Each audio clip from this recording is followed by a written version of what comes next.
Welcome, welcome again. It's nice to see you all here. So tonight I'd like to start with a little story. It's just a brief little story that's in the Visuddhimagga. This is a little bit later than the Pali Canon. And I'm embellishing this story, so this isn't it verbatim. But it goes like this. So imagine that you're in the desert and you don't have any water, and you have some distance to travel, and it's pretty precarious. And then as you're traveling, you come over a little rise, and to the distance you see oh, it looks like that might be palm trees. But you're not sure. It might be a mirage. So you head that direction, and you notice, yeah, okay, it seems pretty steady. Those palm trees are still there. As you start walking, you start encountering people, and they have wet hair. And they're carrying bundles of wet clothes. So this gives you some encouragement, okay, this is an oasis that's just right over there. And you get really excited, having been in the desert and then seeing, okay, here's an oasis. So you keep on walking, you arrive, and it's beautiful. There's this big lake of this cool water. And you feel so happy. Oh, it's here. Plenty of water. Nice and cool here. There's shade under the trees. Then you drink the water. You jump in the lake. You get cleaned up. You get refreshed. You get out, feeling really contented, happy. And then you lie down in the shade of a tree and have a rest. You're not asleep. Maybe you're just resting against the tree. Maybe you're not lying down, but there's a certain amount of contentment that arises, this certain feeling of, okay, not a lot of troubles, but just happy to be there. So this desert, crossing the desert without water, might sometimes feel like our practice, our life, that there's this burdensome and difficult and not feeling nourished, not feeling like we have enough. And this sense that we have to go somewhere, we have to go across this sandy desert that's so easy to walk on sand sometimes. There's this relentless heat, and maybe you're even feeling a little bit lost, not sure where you're going. And then this idea of glimpsing an oasis. Glimpsing, oh, there might be something here that can be a support. That can be something that's nourishing and find some respite from the heat and from this thirst. Maybe in our practice, maybe this was early in our practice, recognizing that maybe mindfulness is a place that can provide some benefit or provide some nourishment in some kind of way. But in the beginning, we often just have this glimpse of it, and we don't necessarily trust it. But we have a glimpse enough that we're willing to keep on going. And then when we have seen others who are coming with the wet hair or with bundles of wet clothes or something, that's kind of like being inspired by maybe coming to a meditation center, maybe meditating with others, and seeing, oh, there's others who practice this way. they seem happy, relaxed, or however, or satisfied, or they have wet hair. And at that moment, that's what you're looking for, is wet hair. When you're in the desert, hot, feeling like you're thirsty. So we see clues that are just a little bit more than these little glimpses that we might have with mindfulness. And there's a certain delight. There can be a certain uprising of, maybe this is for me too. And then when we arrive at the oasis, I realize there's plenty of water. There's this feeling of happiness, like, okay, I can stay here for a while and drink some of this water and feel like supported and nourished by it. And then we also dive in the water, we feel refreshed, and there's something inside of us that starts to settle, like, oh, okay, there's something here that can be helpful for me. Then we have this certain amount of contentment. Often we think about this contentment arises because we got what we wanted. We wanted some water. But I'd like to encourage us to think about another way to interpret this is the contentment arises is because we are no longer have this strong desire for water. It's the ending of the desire, that wish for something different than what we're having, that allows us some contentment, rather than just getting what we want. So often in our lives, we do actually get what we want. But have you noticed how it doesn't really, the satisfaction for that doesn't last very long? We do get to sleep in sometimes. We do have good meals sometimes. The weather is beautiful sometimes, right? We do get these things that we want. But it never seems quite enough. So the contentment is not just because we got what we want, but because there's the desire has been abated, the desire has been rested. And there's more than one way to let the desire quiet, so that it soften. I'm going to talk a little bit more about this, but still I want to kind of say something about this story. After drinking the water, diving in the water, then this idea of like maybe leaning against one of these palm trees and taking a rest.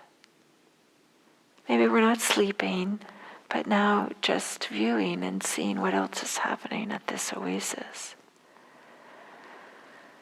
This recognition that nothing else needs to be done right now. We got here, we have some water, presumably there's some food too, or maybe we already had food with us.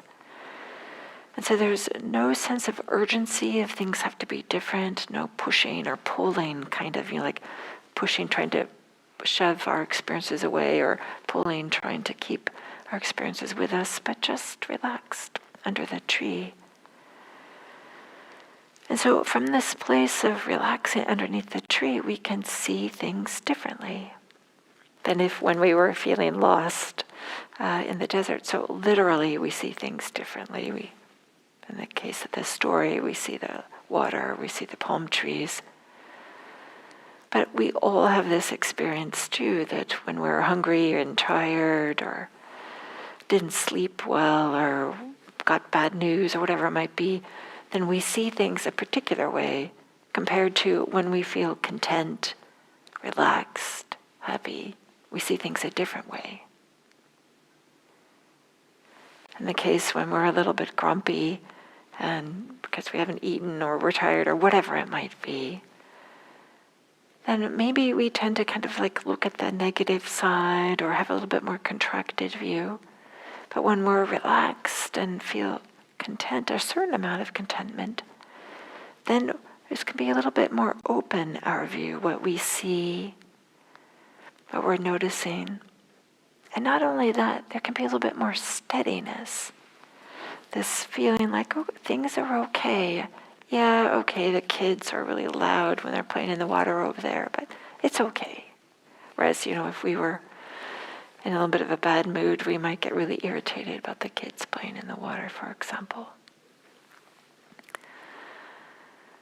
So we could say that Buddhist practice is about just this being able to see things differently, to create the conditions in which there can be this being able to see the bigger picture, and to have a certain amount of steadiness, to not feel like we're being buffeted or pushed around by our experiences, but to have a little bit more relaxed and open perspective, and to see what's arising and what's really happening, as opposed to just being caught and consumed with the difficulties. And to no longer have this enchantment of, or lost in stories about how things are or how we wish they were, but to actually see how they are. So in this story, there's a certain amount of joy and happiness that supports the arising of this contentment, that supports the arising of being able to see clearly. So joy and happiness are an integral part of practice, but they're not the point of practice. We need them. We need them for our life, but they're also a support for practice.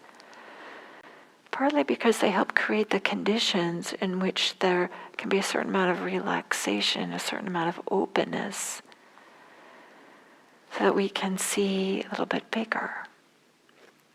So our spiritual path isn't only about having great experiences. Our meditation practice isn't only about having wonderful meditative experiences. We all know that these experiences cannot be sources of lasting happiness. They can bring pleasure and there can be happiness, but they're not sources of lasting happiness. In contrast, being able to see things clearly can be a source of lasting happiness when we start to see how things really are, and to put down the stories we have or the busyness in the mind that we have that prevents us from seeing. So this seeing the bigger picture with a certain amount of steadiness, we could call this equanimity. And the Pali word is upekkha, and etymologically, we could say that upekkha means to look upon. And one reason why I kind of like this way of understanding upekkha as look upon is to highlight that it's different than look away. It's look upon. Because sometimes equanimity, people think like, well, it's a certain amount of indifference or detachment or coolness or indifference or something like that. And I would say, no, that's more about looking away. But equanimity is born out of this joy and happiness and contentment. It's not the only way to get to equanimity, it's one way. And it's about to look upon, so seeing the big picture, not just our what we're concerned with at that moment, but to be able to see what other people are doing, what's happening with them. To see that not only is maybe the children are really loud that are playing, but also it's comfortable underneath this tree. And maybe I feel a little bit hot, but I'm not thirsty. So we don't get stuck on the things that are unpleasant or stuck on the things that are pleasant, but be able to see the whole range. There's perfectly neutral things happening, unpleasant things happening, and pleasant things happening. So in some ways, we might imagine, I talked about it, this contentment is kind of like leaning against the tree, but maybe it's more about being at the top of a hill, and then you can see, further. You can see a little bit wider. Maybe that's a better way to Imagine kind of this idea of upekkha. And so upekkha has this awareness of whatever is happening. It's connected to what's happening, seeing what's happening. But it also has this inner balance, this steadiness, this being connected to the foundation. In some ways, we can think of it like how sailboats have keels. I'm not a sailor. I know that Jim is a sailor here, but a keel, my understanding is this blade, I'll call it a blade, that's underneath the boat that helps it to not tip over when the winds are pushing on it. So equanimity in some ways is like having this keel that allows us to experience the winds. The winds are still there, but we're not going to tip over with them. It helps keep the boat upright. So it's this steadiness of mind and steadiness of heart in the face of still being connected with whatever's happening. All of our inner and our outer experiences. So not only what we see out there is the way I was describing it, but also what we see in here, our experiences.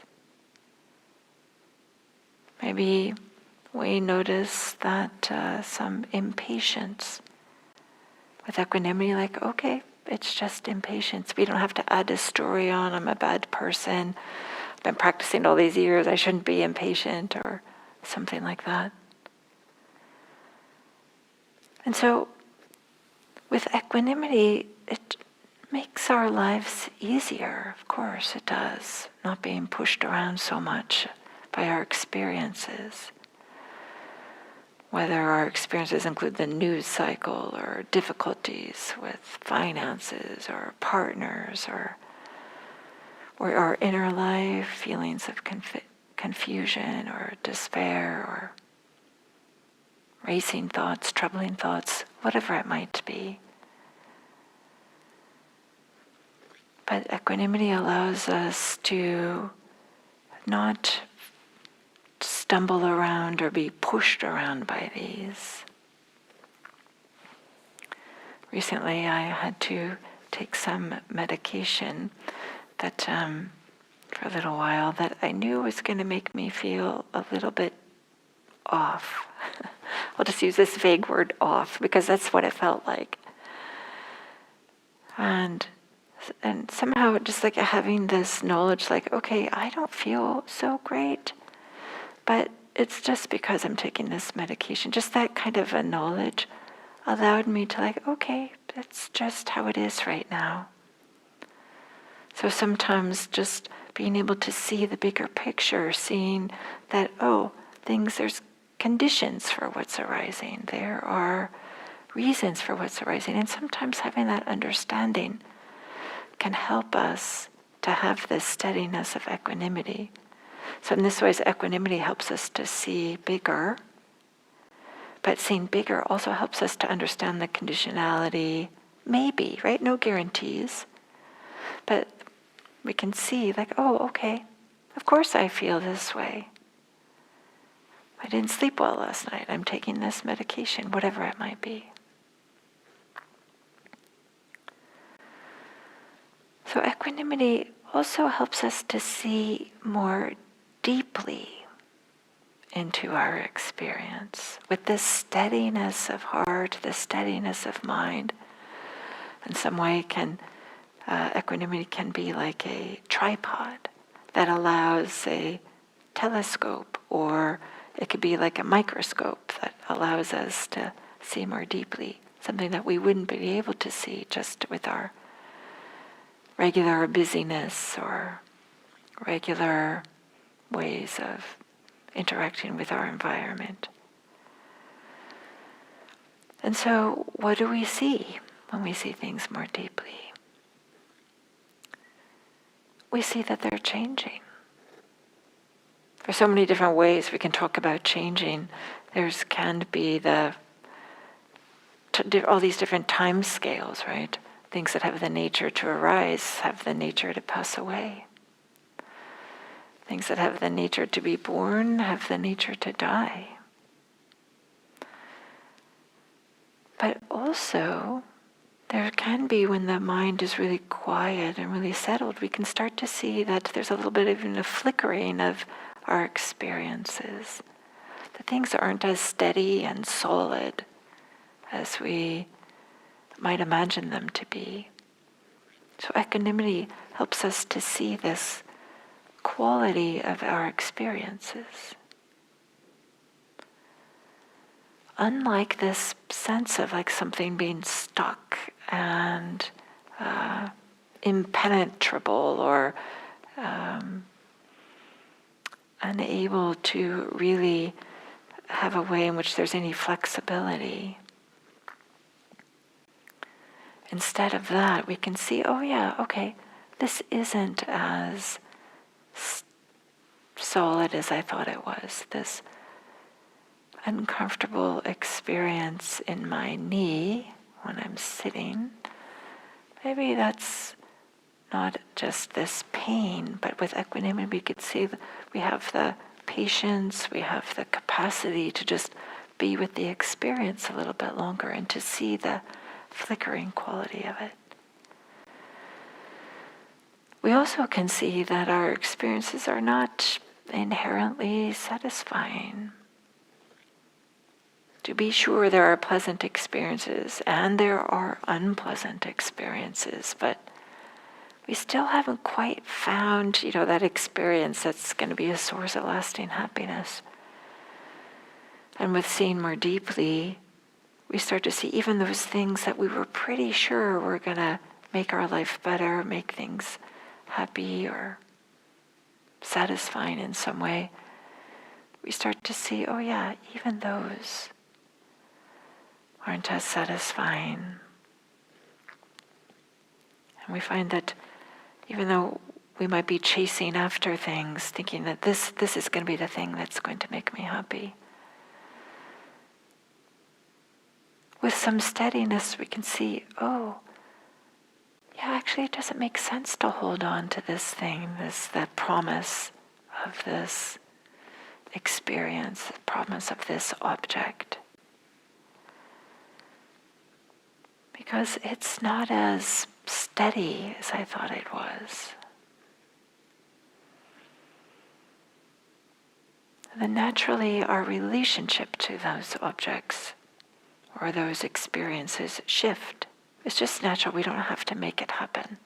And we just are not holding on so tightly. And then when we're not holding on so tightly, there can be more ease, more freedom, more spaciousness.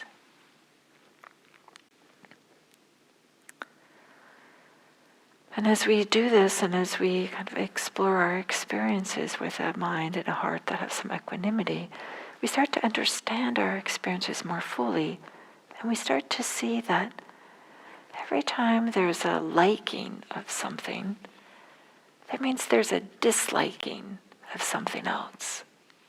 It's just impossible to not have one without the other. And so we start to see like, oh yeah, chasing after our preferences just really highlights everything that isn't our preference, instead of just having a little bit more open and relaxed view about things and not having to be so much spending our energy and our time trying to just surround ourselves exclusively with our preferences. So this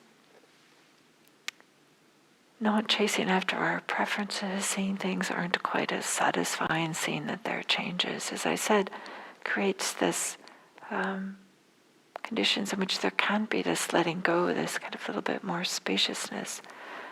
And that alone allows the mind to be even more unagitated. And liberation, freedom, is an unagitated state.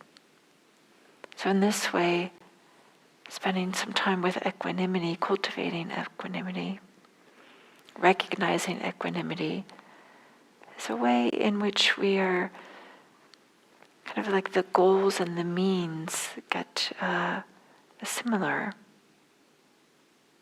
If freedom is unagitated and equanimity is a type of unagitation, we can see where equanimity is helps support the type of letting go that supports liberation, as well as itself being an experience that's similar to a liberation in the same family. So sometimes we might think as a concept, equanimity just might seem unappealing. Some people say that they don't really want equanimity. It sounds boring. It sounds flat.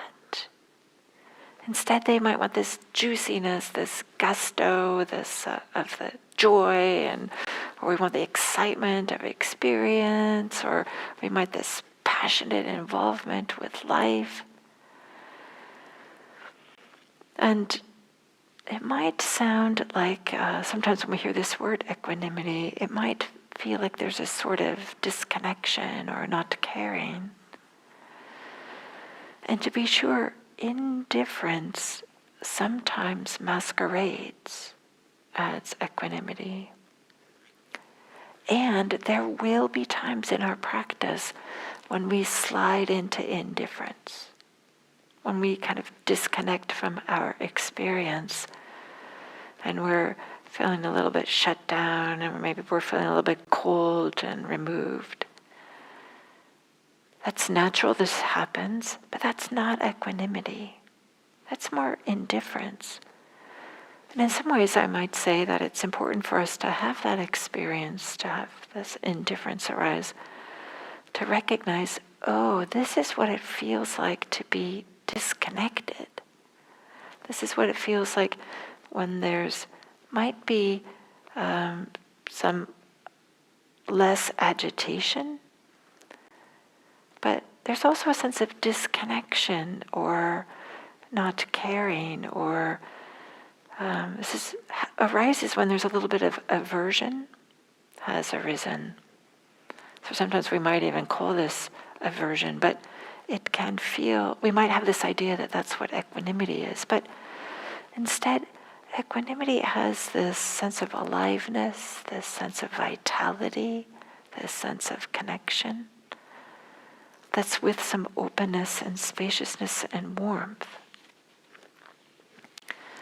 But another reason why equanimity might not sound like it's something we're so interested in is because we might come to believe that there might be this underlying belief that we're not so sure what would our life be like if we didn't have lots of drama in some way or other. The drama of getting rid of some difficulty, or the drama of defending one's sense of self, or the drama of bolstering one's sense of self, make sure we look good to everybody. I'm using this word drama. Sometimes it is dramatic. Sometimes it's really subtle also, these types of things. But maybe we're a little bit unsure what would be there if we didn't have this. Maybe I could use the word busyness, this busyness of trying to get rid of the difficulty, solve some problem, trying to bolster this self, make ourselves look good. So that might be another reason why there might be some hesitation, or maybe this idea that, I don't know, equanimity just doesn't sound so interesting. But I would like to say that what we all really want is some stable sense of well-being that can't be shaken by circumstances. And this arises when we have some equanimity. In some ways, like the mind with equanimity is like a mountain that it remains there even when there's tornadoes or hurricanes or these types of things. We might have this idea we want to be happy, and certainly we do.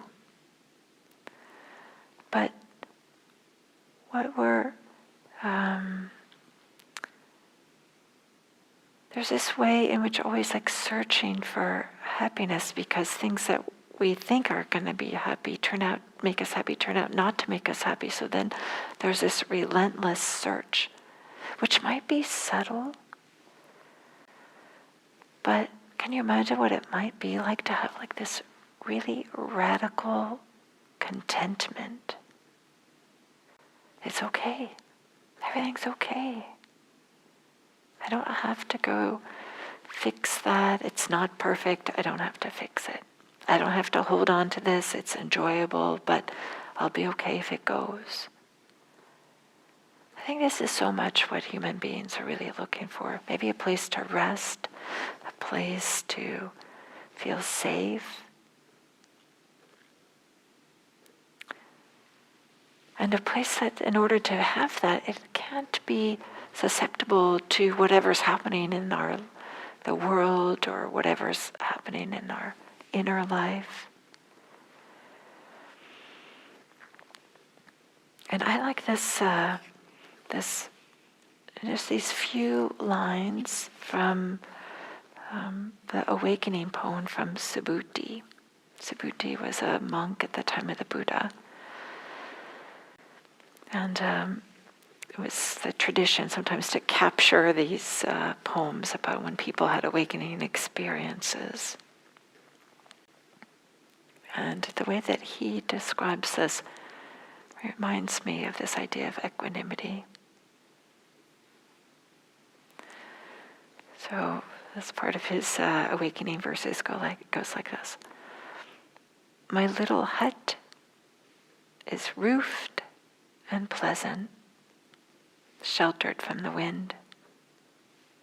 So rain, sky, as you please.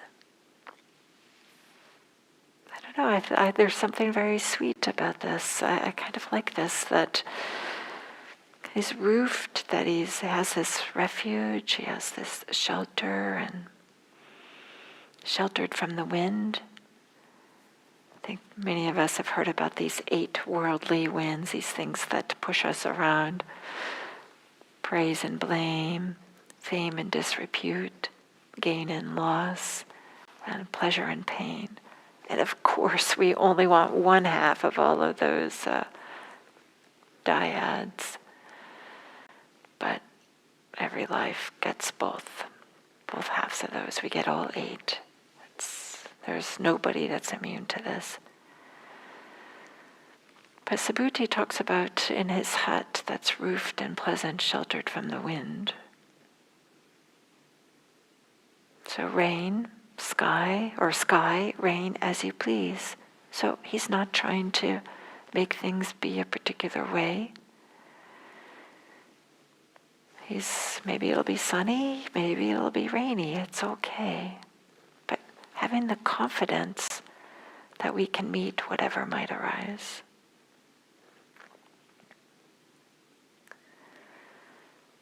So, equanimity, I talked about the way that, in this little story that I started with, is, feeling like you're in the desert, and then having the happiness or the joy of seeing the oasis, the happiness of having actually drunk from the oasis. So that's one way in which we can have some equanimity, is to keep practicing when we encounter joy and happiness. There are moments, they may not be large, giant moments, but there are some moments of joy and happiness that do arise in our life. Yay, the weather's going to be great. Yay, the newspaper arrived on time in the morning. So for those of us who still read newspapers, have them delivered. I was just visiting my mom recently, and she does. I have to say, I just love this, to go out in the morning and get the paper. I myself don't, but I just love this at my mom's house. So to keep practicing when we encounter joy and happiness, often we kind of like stop practicing. There's a way we might like stop being mindful, or we might feel like we don't need to practice anymore because maybe in some ways we feel like, oh, we arrived, we got what we wanted. We have this joy, we have this happiness, and that's the purpose of practice, so I'm going to stop. But there's an encouragement. Can we stay mindful? Can we still be with the experience? Not abandon ourselves with it. Experience it fully, but not forget practice in a relaxed, easy, gentle way. And this is a natural progression to go from joy, which tends to have a little more energetic feeling, happiness, which has a little more subtle, contented feeling, and then to equanimity. It doesn't always happen, but that's one way in. So just an encouragement to continue practicing when you are experiencing joy and happiness. Another way is to actually really cultivate this, I might say, this inner reservoir of well-being. This reservoir that can be a resource no matter what the circumstances are. So to spend time really noticing when there is any sense of well-being. That feeling that we get when we are generous to others. That feeling when we are letting those people close to us know how much we care about them. When we're doing loving kindness practice, maybe there's a way in which the heart opens. So really tuning into these experiences when they do arise. Maybe they're not that often, maybe they're very often, whatever it is for you. Tuning in, it's just so that the heart and the mind remember that there is this capacity for this feeling of well-being. And so there's less fear about loss, for example, if there's a part of us that understands where deep happiness arises. Deep happiness arises from this letting go, from this opening, from this relaxing. Sometimes it arises from an external experience that brings pleasure, but pleasure is not the same as happiness. And it's really would behoove us to kind of like explore that. How are they related but distinct? Not all happiness comes out of pleasure. But the more we are able to dip into this sense of well-being, the less likely we are to be thrown off balance by these 8 worldly winds: praise and blame, gain and loss, pleasure and pain, fame and disrepute.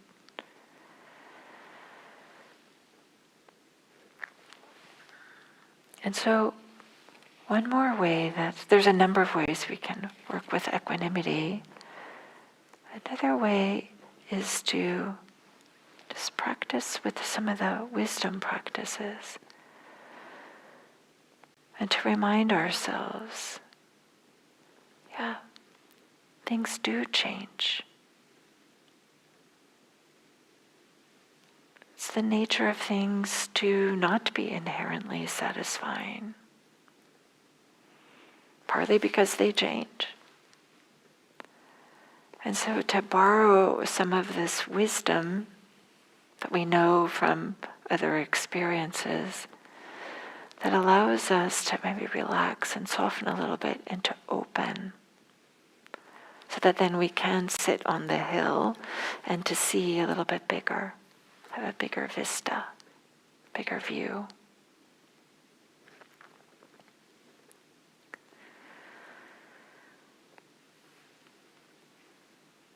Maybe you can imagine that you don't know how to swim and you fall in the water. And And then you thrash around, right? If you don't know how to swim, of course you do. You feel like, okay, I gotta get out here. But if you have a life jacket on, then you can paddle around and find your way. You don't have this fear of, drowning. So cultivating well-being or borrowing some wisdom can be a way, which can be some life jackets that can help us to have some equanimity. And no matter whether the water is cold or hot or just right.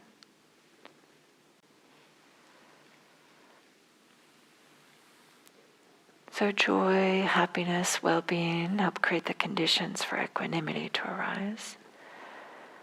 Equanimity is sometimes said to be a higher happiness because it allows for this steadiness in the face of whatever is happening.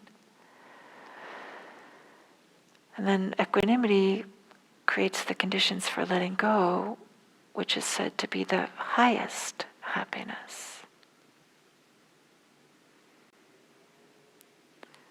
So without this oppressive idea that we have to be happy all the time and that we have to have joy and all these things, just in this talk I wanted to connect this idea of happiness and equanimity. And then equanimity to liberation. So this idea that happiness is an integral part of our path.